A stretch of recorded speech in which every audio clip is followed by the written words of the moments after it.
Hello दोस्तों, मैं हूँ मिस साया और आपका स्वागत है मिस साया की हॉरर दुनिया में, जहाँ आपको मिलेगी डर और रहस्य की दुनिया। यहाँ पर आपको मिलेंगे भूतिया कहानियाँ, अजीबोगरीब घटनाएं और डरावने अनुभव जो आपके रोंगटे खड़े कर देंगे। मिस साया आपको ले चलेंगी डर और सस्पेंस से भरी यात्रा पर, जहाँ हर मोड़ पर कुछ न कुछ भूतिया होगा।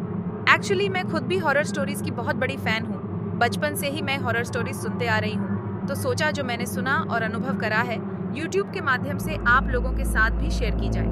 अगर आपको भी रहस्यमयी और डरावनी कहानियों का शौक है तो ये चैनल आपके लिए है। सब्सक्राइब करें और घंटी के आइकन को दबाएं ताकि आपको मिलती रहे डर की ताजगी। सावधान रहें, दिल थाम कर रहें और मिस साया के साथ भूतिया दुनिया में कदम रखें। तो चलिए शुरू करते हैं आज की कहानी। एक अजीब सी लड़की की अजीब सी प्रेम कहानी।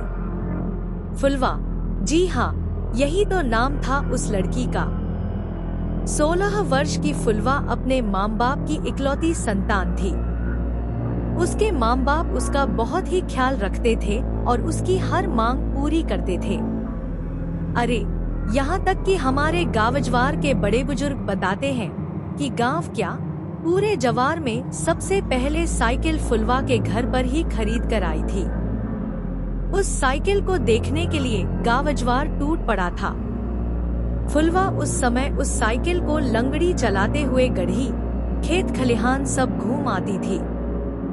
फुलवा बहुत ही नटखट थी और लड़कों जैसा मटरगश्ती करती रहती थी।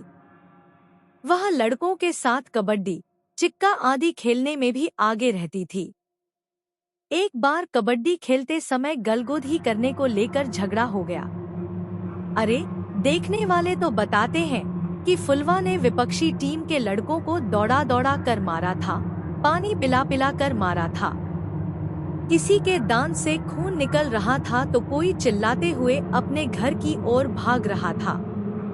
फुलवा से उसके हमउम्र लड़के पंगा लेना उचित नहीं समझते थे, क्योंकि उसके हमउम्र लड़के उसे उजड्डू और झगड़ालू टाइप की लड़की मानते थे।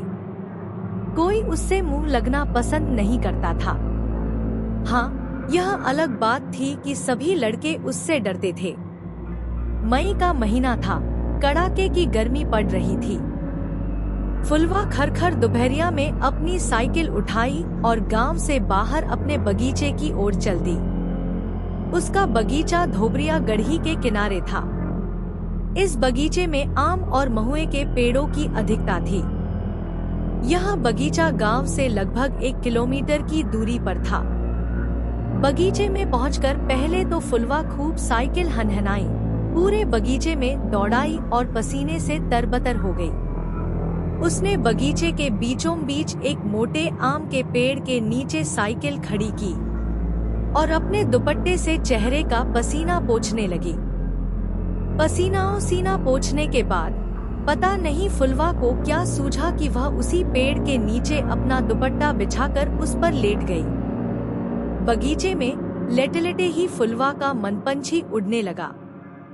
वह सोचने लगी कि उसके बाबूजी उसके लिए एक वर की तलाश कर रहे हैं। वह थोड़ा सकुचाई, थोड़ा मुस्काई और फिर सोचने लगी, एक दिन एक राजकुमार आएगा और उसे ब्याह कर ले जाएगा। पता नहीं वह कैसा होगा, कौन होगा, कहाँ का होगा, पता नहीं मैं उसके साथ खुश रह पाऊंगी कि नहीं। पर खैर, जो ईश्वर की मर्जी होगी वही होगा। बाबूजी उसके लिए जैसा भी लड़का खोजेंगे, वह उसी से शादी करके खुश रहेगी। उसे पक्का विश्वास था कि उसके बाबूजी उसकी शादी जरूर किसी धनवान घर में करेंगे, जहां उसकी सेवा के लिए कोई न कोई नौकरानी जरूर होगी। अभी फुलवा इन्हीं सब विचारों में खोई थी कि उसे ऐसा आभास हुआ जैसे उसके सिर के पास कोई बैठकर उसके बालों में उंगलियां फेर रहा हो। फुलवा के साथ ऐसा पहली बार नहीं हो रहा था। यह तो आए दिन की बात थी। बकरी गाय आदि चराने वाली लड़कियां या लड़के चुपके से उसके पीछे बैठकर उसके बालों में उंगलियां फेरते या सहलाते रहते थे और फुलवा भी खुश होकर उन्हें थोड़ा बहुत अपनी साइकिल चलाने को दे देती थी। पर पता नहीं क्यों आज फुलवा को यह आभास हो रहा था कि उंगलियां कुछ इस तरह से बालों में डाली जा रही थी कि एक अलग सा अनजान आनंद महसूस हो रहा था। ऐसा लग रहा था कि कोई बहुत ही प्रेम से उसके बालों को सहलाते हुए अपनी उंगलियां उनमें फेर रहा है। आज फुलवा को एक अलग ही आनंद मिल रहा था, जिसमें उसके यौवन की खुमारी भी छिपी लग रही थी। उसके शरीर में एक हल्की सी गुदगुदी हो रही थी और उसे अंगड़ाई लेने की भी इच्छा हो रही था, पर वह बिना शरीर हिलाए चुपचाप लेटी रही। उसे लगा कि अगर उठकर बैठ गई तो यह स्वर्गिक आनंद पता नहीं दोबारा मिलेगा या नहीं। उसने बिना पीछे मुड़े ही धीरे से कहा, 10 मिनट और ऐसे ही उंगलियां घुमाओ तो मैं 1 घंटे तक तुम्हें साइकिल चलाने के लिए दूंगी। पर पीछे से कोई आवाज नहीं आई। फिर भी फुलवा मदमस्त लेटी रही। उसे हल्की हल्की नींद आने लगी। शाम हो गई थी और फुलवा अभी भी बगीचे में लेटी थी। तभी उसे उसके बाबूजी की तेज आवाज सुनाई दी, फुलवा, बेटी फुलवा, अरे कब से यहाँ आई है? मैं और तुम्हारी माँ कब से तुम्हें खोज रहे हैं। इस सुनसान बगीचे में जहाँ कोई भी नहीं है, तू निडर होकर सो रही है। फुलवा ने करवट ली और अपने बाबूजी को देखकर मुस्कुराई। उसके बाबूजी उसे घर चलने के लिए कहकर घर की ओर चल दिए। फुलवा उठी, साइकिल उठाई और लंगड़ी मारते हुए गांव की ओर चल दी। उस रात पता नहीं क्या हुआ कि फुलवा ठीक से सो न सकी। पूरी रात करवट बदलती रही। जब भी सोने की कोशिश करती, उसे बगीचे में घटी आज दोपहर की घटना याद आ जाती। वह बार बार अपने दिमाग पर जोर डालकर यह जानना चाहती थी कि आखिर कौन था वह। वह अब पछता रही थी। उसे लग रहा था कि पीछे मुड़कर उसे उससे बात करनी चाहिए थी, लेकिन वह करे भी तो क्या करे। उस अनजान व्यक्ति के कोमल प्यार भरे स्पर्शों से उसे अचानक कब नींद आ गई थी, पता ही नहीं चला था। अरे अगर उसके बाबूजी बगीचे में पहुंचकर उसे जगाते नहीं तो पता नहीं कब तक सोती रहती। सुबह जल्दी जागकर फुलवा फिर अपनी साइकिल उठाई और उस बगीचे में चली गई। सुबह की ताजी हवा पूरे बगीचे में हिचकोले खा रही थी, पर पता नहीं क्यों सरसराती हवा में, पत्तियों टहनियों से बात करती हवा में फुलवा को एक भीनी भीनी मदमस्त कर देने वाली सुगंध का आभास हो रहा था। उसे ऐसा लग रहा था कि आज पवन देव उसके बालों से खेल रहे हैं। वह लगभग 1 घंटे तक बगीचे में रही और फिर घर वापस आ गई। घर आने के बाद फुलवा पता नहीं किन यादों में खोई रही। उसी दिन फिर से खड़खड़ दोपहरिया में फुलवा का जी नहीं माना और वह साइकिल उठाकर बगीचे की ओर चली गई। बगीचे में 3-4 राउंड साइकिल दौड़ाने के बाद फुलवा एक आम के पेड़ के नीचे सुस्ताने लगी। उसे कुछ सूझा। वह हल्की सी मुस्कुराई और अपने दुपट्टे को अपने सिर के नीचे लगाकर सोने का नाटक करने लगी। अभी फुलवा को लेटे 2-4 मिनट भी नहीं हुए थे कि उसे ऐसा लगा जैसे कोई उसके बालों में उंगलियां फेर रहा हो।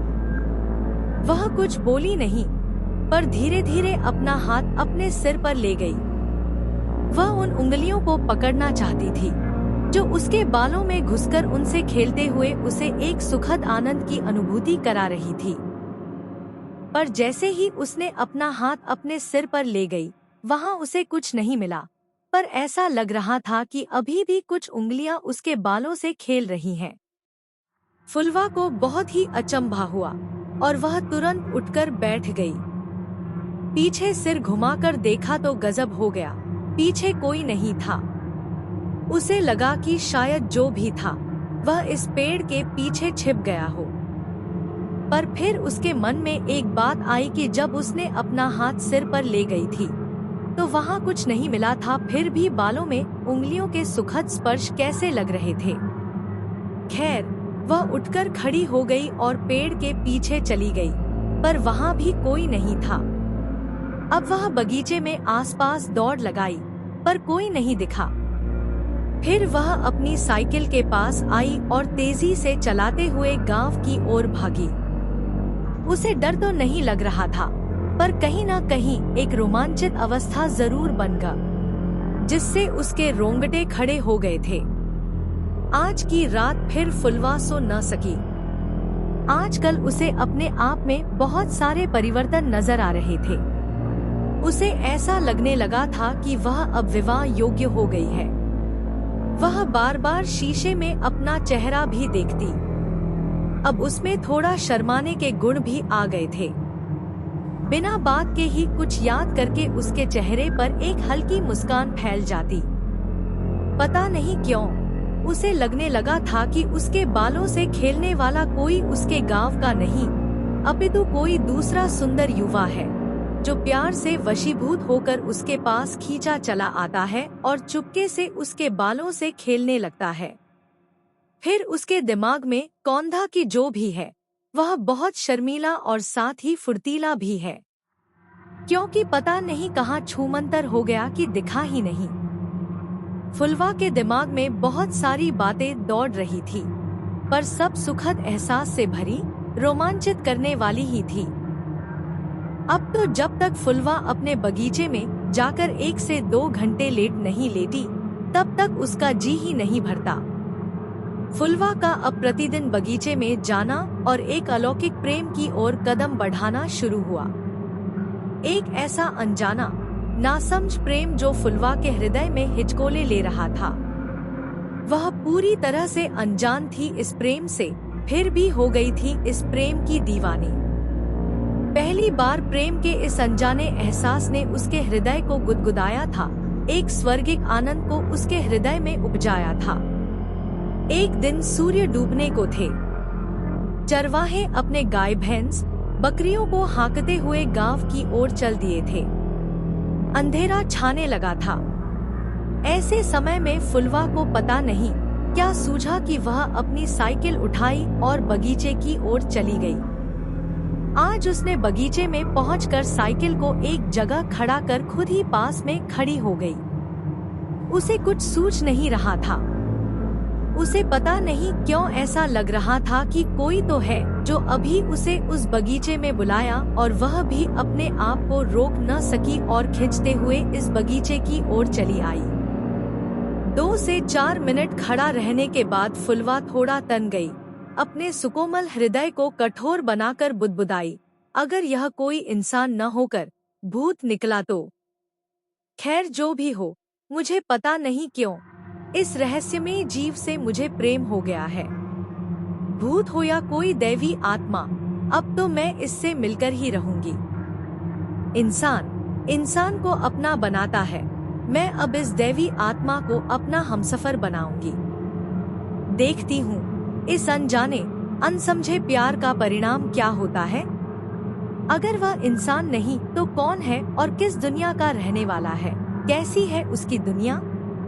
यह सब सोचती हुई फुलवा अपने साइकिल का हैंडल पकड़ी और उसे डुगराते हुए बगीचे से बाहर आने लगी। अब बगीचे में पूरा अंधेरा पसर गया था और साथ ही सन्नाटा भी। हाँ, रह कर कभी कभी गांव की ओर से कोई आवाज उठ आती थी। रात को फुलवा अपने कमरे में बिस्तरे पर करवटें बदल रही थी। नींद उसकी आंखों से कोसों दूर थी। एक अजीब सहरन, गुदगुदी का एहसास हो रहा था उसे कभी हंसना तो कभी रोना आ रहा था। तभी अचानक उस कमरे के जंगले से एक बहुत ही तेज, डरावनी सरसराती हवा अचानक कमरे में प्रवेश कर गई। बिना बहती हवा के अचानक कमरे में बैठी इस डरावनी हवा से फुलवा थोड़ी सहम गई और फटाक से उठकर बैठ गई। उसकी सांसें काफी तेज हो गई थी। वह धीरे धीरे लंबी सांस लेकर अपने बढ़ते दिल की धड़कन को भी काबू में करने का प्रयास कर रही थी। तभी उसे ऐसा लगा कि कोई उसके कान में हौले हौले भारी आवाज में गुनगुना रहा हो। बढ़ती दिल की धड़कन कुछ तो कह रही है, मैं तेरा दीवाना, जलता परवाना हूँ, तू क्यों नहीं समझ रही है। इसी के साथ उसे लगा कि वह सरसराती हवा उसके बिस्तरे के बगल में हल्के से मूर्त रूप में स्थिर हो गई है, पर कुछ भी स्पष्ट नहीं है।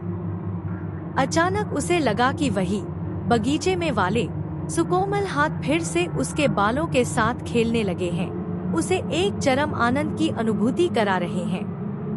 वह चाहकर भी कुछ न कह सकी और धीरे धीरे फिर से लेट गई। अरे यह क्या! उसके लेटते ही ऐसा लगा कि उसके कमरे में रखी एक काठ कुर्सी सरकते हुए उसके सिरहाने की ओर आ रही थी। वह करवट बदली और उस काठ कुर्सी की ओर नजर घुमाए, तब तक वह काठ कुर्सी उसके सिरहाने आकर लग गई। फिर बिना कुछ कहे एक मदमस्त अल्हड़ प्रेमांगना की तरह अंगड़ाई लेते हुए, सांसों को तेजी के साथ छोड़ते हुए वह फिर से चुपचाप बिस्तरे पर लेट गई। उसके लेटते ही वह सुकोमल हाथ फिर से उसके बालों से खेलने लगे। वह एक कल्पित दुनिया की सैर पर निकल गई। यह कल्पित दुनिया अलौकिक थी। इस दुनिया की इकलौती राजकुमारी फुलवा ही थी, जिसे अपने ही सेवक से प्रेम हो गया था। वह इस कल्पित दुनिया में आनंदित होकर विचरण कर रही थी। अचानक फुलवा को इस कल्पित दुनिया से बाहर आना पड़ा, क्योंकि उसे लगा कि कोई उसका सिर पकड़कर जोर जोर से हिला रहा है, यानी जगाने की कोशिश कर रहा हो। फुलवा को लगा कि कहीं यह भी स्वप्न तो नहीं, पर वह तो जगी हुई ही थी। वह उठकर बैठ गई। फिर उस कमरे में शुरू हुई एक ऐसी कहानी जो फुलवा को उसके पिछले जन्म में लेकर चली गई। फुलवा बिस्तरे पर सावधान की मुद्रा में बैठी हुई थी। काठ कुर्सी पर मूर्त रूप में, पर पूरी तरह से अस्पष्ट, हवा का रूप विराजमान था और वहां से एक मर्दानी भारी आवाज सुनाई दे रही थी। वह आवाज कह रही थी, फुलवा, तब मेरी है, सिर्फ मेरी। मैं पिछले 2-3 जन्मों से तुझे प्रेम करता आ रहा हूँ। मैंने हर जन्म में तुझे अपनाने के लिए कुछ न कुछ गलत कदम उठाया है, पर इस जन्म में मैं तुझे सच्चाई से पाना चाहूँगा। वह आवाज आगे बोली, याद है, पिछले जन्म में भी मैं तुझे अथाह प्रेम करता था, पर तब मेरे प्रेम को नहीं समझ सकी और मैं भी बावला, पागल, तुझे पेड़ से धक्का दे दिया था। यहाँ मैं आप लोगों को बता दूं कि पिछले जन्म में फुलवा गांव की गोरी थी और उसे एक भेड़िहार का लड़का अपना बनाना चाहता था, पर रमेसरा के पिता द्वारा मना करने पर उस भेड़िहार के पुत्र ने आत्महत्या कर ली थी और प्रेत हो गया था। बाद में वही प्रेत रमेसरा को समय धक्का दे दिया था और वही रमेसरा अब फुलवा के रूप में फिर से पैदा हुई थी। मैं वही हूँ, पर अब बदल गया हूँ। भले मैं आत्मा हूँ, एक प्रेत हूँ, पर अब मैं अपनी प्रियतमा का कोई अहित नहीं करूँगा और अब उसे नफरत से नहीं, प्रेम से जीतूंगा। उस हवा रूपी आवाज की बातें सुनकर फुलवा एक पागल प्रेमी की तरह उठकर उस कुर्सी पर विराजमान मूर्त रूपी अस्पष्ट हवा से लिपट गई। वह सिसक सिसक कर कहने लगी, तू जो भी हो पर है मेरा प्रियतम। मैं अब तेरे बिना जी नहीं सकती। तुम अब देर न कर, अभी मेरी मांग में सिंदूर भर और मुझे अपना बना। मुझे सदा सदा के लिए अपने साथ ले चल। इतना कहने के बाद फुलवा को पता नहीं अचानक क्या हुआ कि वह बिस्तरे पर गिर गई। सुबह सुबह फुलवा के माता पिता फुलवा के कमरे का दरवाजा पीटे जा रहे हैं, पर वह उठने का नाम नहीं ले रही है। फुलवा के माता पिता बहुत ही परेशान हैं, क्योंकि फुलवा के कमरे से कोई सुगबुगाहट नहीं आ रही है। आसपास के कुछ लोग भी एकत्र हो गए हैं। सब चिल्ला चिल्ला कर फुलवा को जगाना चाहते हैं। अंततः फुलवा के माता पिता ने कमरे का दरवाजा तोड़ने का फैसला किया, क्योंकि वे अब किसी अनहोनी की आशा में पीले पड़ते जा रहे थे। लकड़ी के दरवाजे पर कसकर एक लात पड़ते ही अंदर से लगी उसकी किल्ली निकल गई और भड़ाक से करके दरवाजा खुल गया। दरवाजा खुलते ही फुलवा के माता पिता फुलवा के बिस्तर की ओर भागे। साथ में आसपास के कई लोग भी थे। फुलवा के कमरे का हुलिया पूरी तरह से बदला हुआ था। कमरे में एक अजीब भीनी भीनी खुशबू पसरी हुई थी और साथ ही फुलवा के बिस्तरे पर तरह तरह के फूल बिछे हुए थे। पास पड़ी कुर्सी पर सिंदूरे का एक डिब्बा पड़ा हुआ था और ऐसा लग रहा था कि बिस्तरे पर फुलवा नहीं कोई नवविवाहिता लाल साड़ी पहनकर औंधे मुंह लेटी हुई है। फुलवा की मां ने देर न की और बिस्तरे पर सोई उस महिला को झकझोरने लगी। अरे यह क्या! उस सोई तरुणी ने करवट बदला और आंखें मलते हुए उठकर बैठ गई। सभी लोग अचंभित तो थे ही, पर फुलवा का यह रूप देखकर उन्हें सांप भी सूंघ गया था। दरअसल वह फुलवा ही थी, पर वह एक नवविवाहिता की तरह संजरी सवरी हुई थी। उसके हाथों में लाल लाल चूड़ियां थी, तो पैर में महावर लगा हुआ था। पता नहीं कहां से उसके पैर में नए छागल भी आ गए थे। सर पर सोने का मंगटिक्का शोभा पा रहा था और उस मंगटिक्के के नीचे सिंदूर की हल्की आभा बिखरी हुई थी। सभी लोग हैरान परेशान। अरे रात को ही तो फुलवा अपने कमरे में आई थी। रात को उसके कमरे में कोई सुगबुगाहट भी नहीं हुई। दरवाजा भी नहीं खुला, तो इतना सारा सामान कहां से आ गया था उसके कमरे में? उसे एक नवदुल्हन की तरह कौन सजा गया था? क्योंकि उसको जिस तरह से सजाया गया था, उससे ऐसा लग रहा था कि कोई 8 से 10 महिलाओं ने 2 से 4 घंटे मेहनत करके उसे सजाया है। फुलवा के माता पिता परेशान थे कि उनके घर में इतना कुछ हो गया और उनके कान पर जू तक नहीं। फुलवा बिस्तरे से उठी।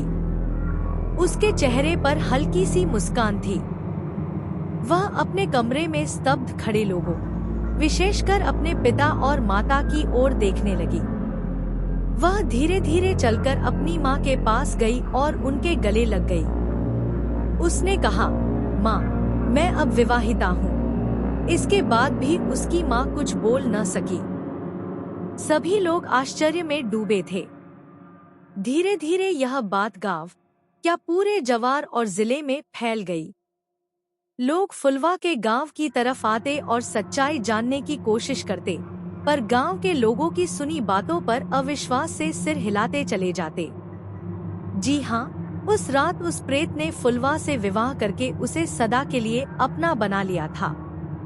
अगर आप लोगों से इस स्टोरी को प्यार मिलेगा तो इसका भाग 2 भी लेकर आऊंगी। आप लोग कमेंट्स में बताएं। दोस्तों, आपको यह कहानी कैसी लगी प्लीज हमें कमेंट करके जरूर बताएं। तो बहुत जल्द एक और डर की सच्ची घटना के साथ आपसे मेरे इसी चैनल पर मुलाकात होगी। तब तक के लिए सावधान रहें, दिल थाम कर रहें। जय महाकाल।